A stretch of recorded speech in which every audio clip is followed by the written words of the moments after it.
इस टाइम हमारे पूरे मुल्क में सर्दी की शदीद लहर है।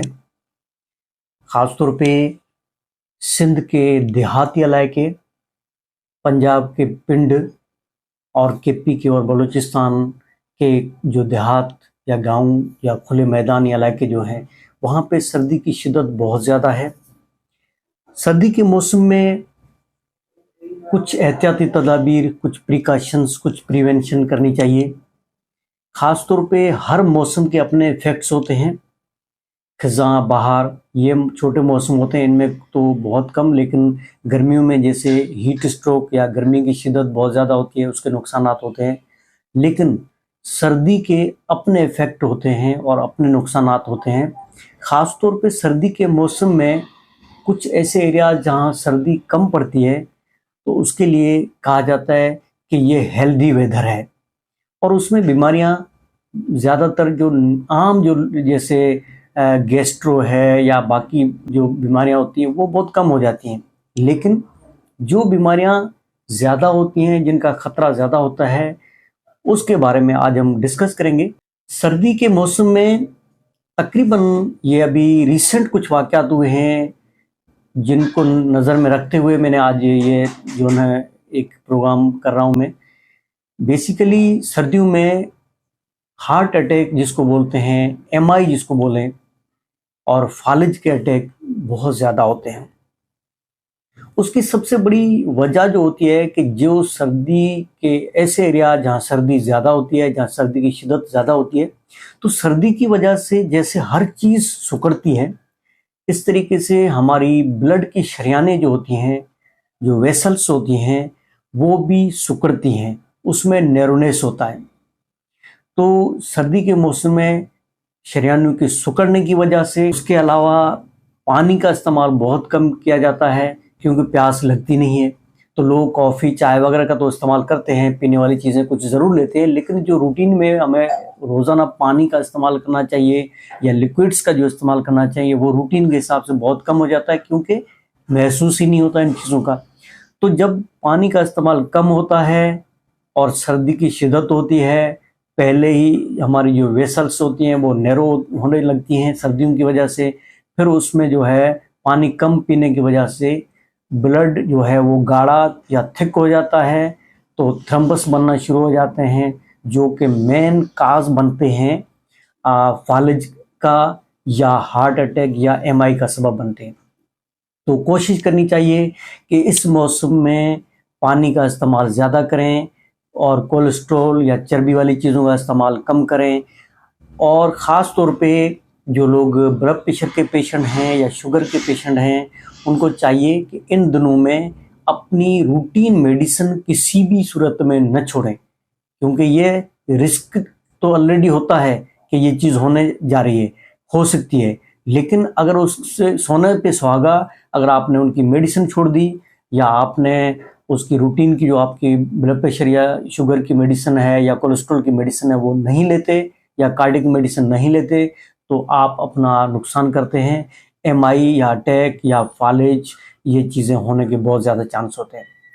तो सर्दियों में हमें चाहिए कि हम जो है ऐसी चीज़ें, ऐसे मसाला जात जिसमें अदरक है, लहसुन है, या हल्दी है या दालचीनी है, ये वो जो हमारे मसाला जात है जो खून को पतला रखते हैं, उसमें कोलेस्ट्रॉल की लेवल को कम करने के जो उसमें होती है सलाहियत होती हैं, तो ऐसी चीज़ों का हमें इस्तेमाल करना चाहिए।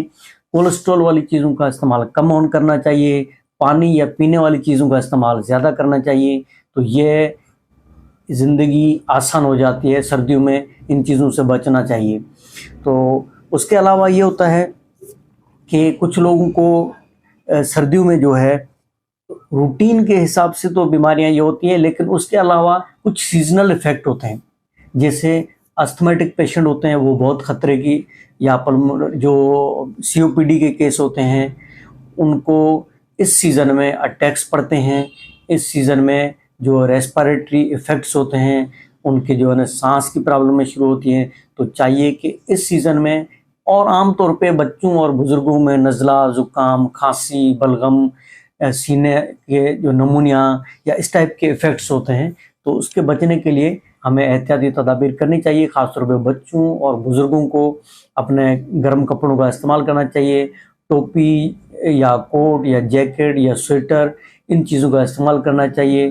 पाँव में सॉक्स या मोज़े पहनने चाहिए कि इन चीज़ों से आप बच सकें और ये जो बाकी सीजनल इफ़ेक्ट्स होते हैं उससे भी आप बच सकें। उसके अलावा खाने पीने की रूटीन जो है उसमें भी चाहिए कि हमें इन दिनों में वो ही गर्म मशरूबात जो होती हैं उनका इस्तेमाल करना चाहिए। चाय है, कॉफ़ी है, गर्म दूध है, हल्दी वाला दूध है, इस टाइप की चीज़ें जो उनको इस्तेमाल करना चाहिए। और इन दिनों में ख़ास तौर पे जो एलर्जिक पेशेंट होते हैं उनको एलर्जीज़ हो जाती है और उससे सीना ख़राब हो जाता है, नमूनिया हो जाता है। तो ऐसे जो लोग हैं जिनको एलर्जी है उसको इन दिनों में धुआं, दज़, मट्टी, जानवरों या परिंदों से दूर रहना चाहिए। परफ्यूम का कम इस्तेमाल करना चाहिए, क्योंकि ये अगर घर में कोई एलर्जिक है तो आप इस्तेमाल करते हो तो उसका भी इफ़ेक्ट उस पर हो जाएगा और वो जो है उसके ऊपर एक किस्म की एलर्जी की वजह से किसी नई डिजीज़ या अपने सीजनल इफ़ेक्ट जो है वो हो जाते हैं। उसके अलावा काफ़ी जल्दी अमराज भी होते हैं जिनमें जैसे ड्राइनेस हो जाती है, कुछ लोगों को फंगल इन्फेक्शन हो जाते हैं खुश्की की वजह से। तो इन दिनों में चाहिए लोगों को कि वो लुब्रिकेंट्स का इस्तेमाल करें या लोशंस हैं या तेल है, ऑयल है या जो क्रीम है, इनका इस्तेमाल करना चाहिए कि इन चीज़ों से बचें। और सर्दियों के मौसम में इसके अलावा जो प्रॉब्लम होते हैं उसमें गैस्ट्रिक अल्सर के जो पेशेंट होते हैं उनको गैस्ट्राइटिस जिनको आमतौर पर रहता है वो बड़ी तकलीफ़ में होते हैं। सर्दी के दिनों में उनके जो गैस्ट्रिक इफ़ेक्ट्स जो होते हैं या गैस्ट्रिक प्रॉब्लम जो होते हैं वो ज़्यादा बढ़ जाते हैं, उनकी तकलीफ़ में इजाफा हो जाता है। तो ऐसे इन दिनों में लोगों को चाहिए कि अपने रूटीन में जो आप एंटासिड वगैरह का इस्तेमाल करते हैं, खाना जो आप ले रहे हो उसमें कॉफ़ी चाय का इस्तेमाल जो करते हैं वो थोड़ा सा ऐसे पेशेंट लिमिट में करें। उसके अलावा सर्दी के मौसम में जो एक ख़ास चीज़ होती है जो ज़्यादातर इफ़ेक्ट होते हैं वो हमारे जो बूढ़े और बुज़ुर्ग जो ख़वातीन या मर्द होते हैं जो घरों में बुज़ुर्ग होते हैं उनको डिप्रेशन के अटैक हो जाते हैं। उनके ऊपर डिप्रेशन का उनका जो है ना इफ़ेक्ट्स हो जाता है और वो डिप्रेशन में ज़्यादा चले जाते हैं। उसकी वजह ये होती है कि वो सारा दिन घर से बाहर नहीं निकल पाते गर्म सर्दी की वजह से, तो फिर वो घर में पड़े पड़े वो जो है डिप्रेस हो जाते हैं, अकेला का शिकार हो जाते हैं। और जो है इन दिनों में जाहिर है कि बुज़ुर्ग लोग जो है उनको कोशिश की जाती है, अवॉइड किया जाता है कि भाई वो घर से बाहर न निकले, ठंडी हवा लग जाएगी या ये चीज़ें होती हैं।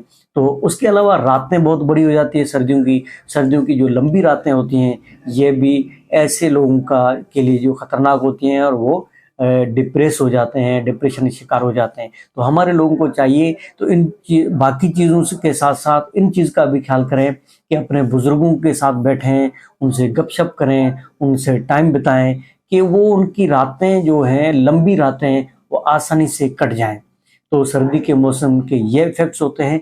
ख़ास तौर पे जिन लोगों को इसके बारे में पता है कि एमआई अटैक या जो फालिज वगैरह होते हैं उनसे बचना चाहिए, क्योंकि ये ज़्यादातर अभी रिसेंट ऐसे वाक़यात हुए हैं जिनको मैं पर्सनली जानता हूँ। जो हमारे लोग हैं, हमारे जानने वाले हैं, वो चंद लोग इसमें जो है ना इसका शिकार हो गए, जबकि अभी सर्दी की शिद्दत शायद इतनी ज़्यादा नहीं है और बढ़ने के चांस हैं। तो एहतियाती तदाबीर करें, अपने आप को सेव करें, अपने बच्चों को, अपने बुज़ुर्गों को, अपने सेहत का ख्याल रखें। Thank you very much.